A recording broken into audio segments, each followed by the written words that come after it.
Hi, I'm Deb Dietz with SMB Digital Education, and welcome to our YouTube channel. Today, we're sharing a sneak peek at the Raising Confident Parents online course, where our pregnancy and infant care experts, Pam Jones and Pat Pori, teach you what to expect during pregnancy, how to prepare for labor and delivery, and what to do once you bring the new baby home. Today we're focusing on Module 4, your hospital stay. And in Module 4, there are 5 lessons: hospital hints, common parent questions, adjustments, how to introduce your newborn to their siblings and the family dog. Lesson 4 are before going home questions, and Lesson 5 is postpartum complications.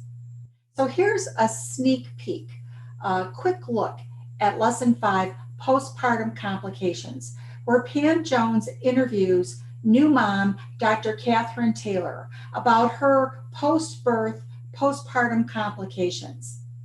It's a story you need to hear. It's a cautionary tale that typically after the birth of a baby, everyone is so focused on the well-being of the baby, making sure the baby is sleeping well and eating well, that sometimes issues with mom go overlooked. Here's Catherine's story.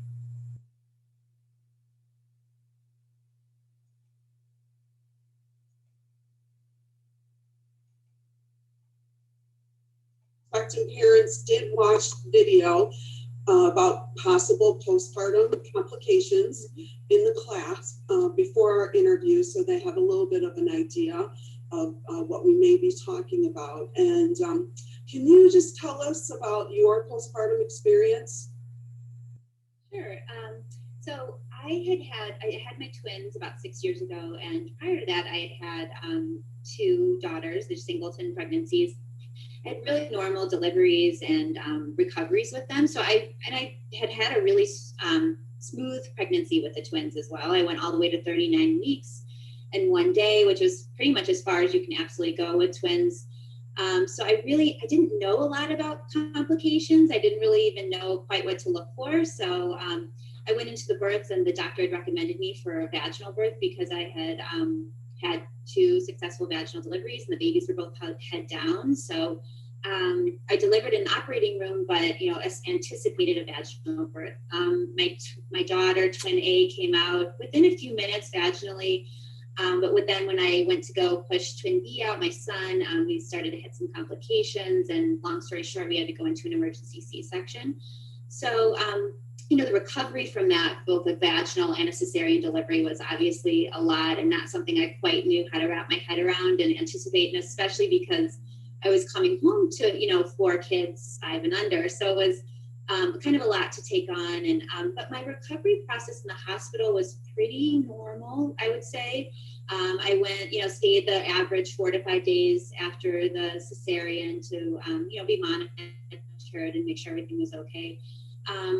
I did have a hemorrhage during the birth process, like when the placenta was coming out. So I was aware of that. But other than that, I was just kind of told the standard, if you're bleeding, call us and whatnot. So I didn't really know what to expect. So I went home, had the first night at home with the kids. And then the next afternoon, I was actually reading to my oldest daughter a book on the couch. And I remember reading to her, and I started to feel like I was losing vision on the right side of my eye.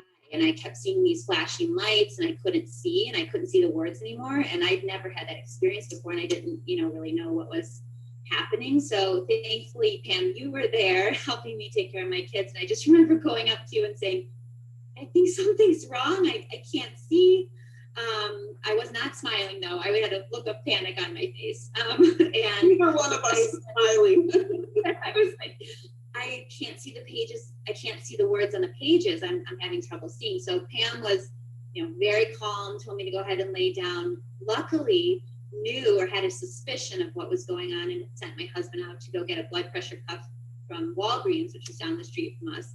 So I was laying on my bed, and Brian came back about 10 minutes later, like rushed in with a blood pressure cuff, and I just remember like my heart was racing and I was still having trouble seeing, and I got clammy and just like wasn't feeling, I knew something was wrong, and took the blood pressure and it was like very, very high. I mean, I think it was like 180 or 90 over 200. I mean, it was like really high. And remember, we called the doctor, Brian called the doctor, and the doctor said, if you have to, drive on the side of the road, but get down to Northwestern. So, you know, I headed down, and they readmitted me to the hospital. And, you know, upon further evaluation, you know, they wanted to make sure something wasn't going on neurologically. So, you know, I did like MRI and CT scans, and they did a bunch of blood work and stuff, but they diagnosed me with preeclampsia. And I said, like, I thought like that was only during pregnancy. Like, I didn't realize it was something. And they said, no, it can happen. And like, I forget the exact number, but I want to say 20 to 25% of cases can actually happen post delivery, which I wasn't aware of. So I stayed in the hospital a while longer. They gave me a magnesium drip to help, you know, vasodilate and, you know, get everything going. And once I was able to get my blood pressure regulated, they sent me home on blood pressure medications. So I had to, you know, keep that under check. And then I went in once or twice a week for a while. I'd say for 3 to 4 months for blood pressure checks, because it would occasionally just start spiking again. So it would just sort of similar situation where I would be completely fine, and then all of a sudden it would kind of go back up again. So, but there were a lot of silver linings in it. I really learned, I learned a lot about, like, you know, recovery, and there were things that I had not experienced in my previous pregnancies that I started to learn about and understand. And I really also started to learn how to, as a clinician, I knew how to talk to people about mindfulness and, you know, staying calm in a difficult situation. But it's another thing to really have to like apply that to yourself, especially while you're busy trying to take care of kids and figure all that out. So there were a lot of tips and techniques that I learned to really get that help, and that I needed to kind of let my body and my mind recover from everything I had gone through. So I'll pause there and see if you have a question, and I'm happy to keep talking too. Oh, sure. Well, you know, and that is the problem, you know, one of several. You know, you're a very educated mom, a very educated woman, and you didn't know that something like that could happen when you get home, when you got home. And, you know, when we all come home with the babies, you know, all the attention's focused on the babies. Is the baby okay? Are they eating enough? And so everybody seems to kind of forget about the mom. And, you know, well, her work is done, you know, she's fine. And so what I was finding, you know, over the years, especially after your situation, that so many new moms that came home had no idea about the complications that could happen once you came home. And it was really scary because, you know, you being very educated and already being a mom, you know, makes me even more worried about, you know, maybe moms that are not so educated, first time moms, moms that don't have support, and they're seeing things, but they're, oh, well, no, it's nothing, you know, it's nothing. Because I even remember very clearly you saying to me, I think I have a migraine. I'm going to take an aspirin and go lay down. And me say, no, you're not.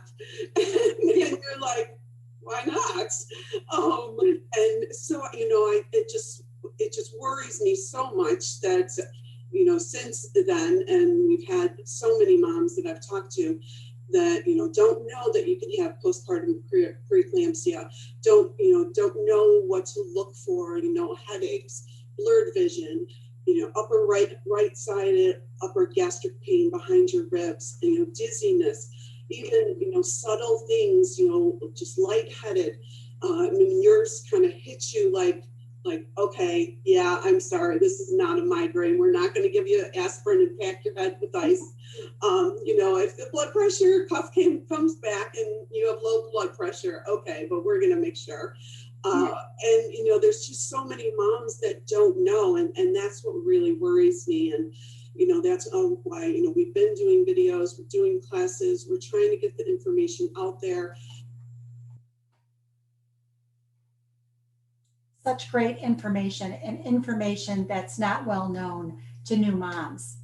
To learn more about Module 4, your hospital stay and getting ready to go home, click the link referenced in the description of this post.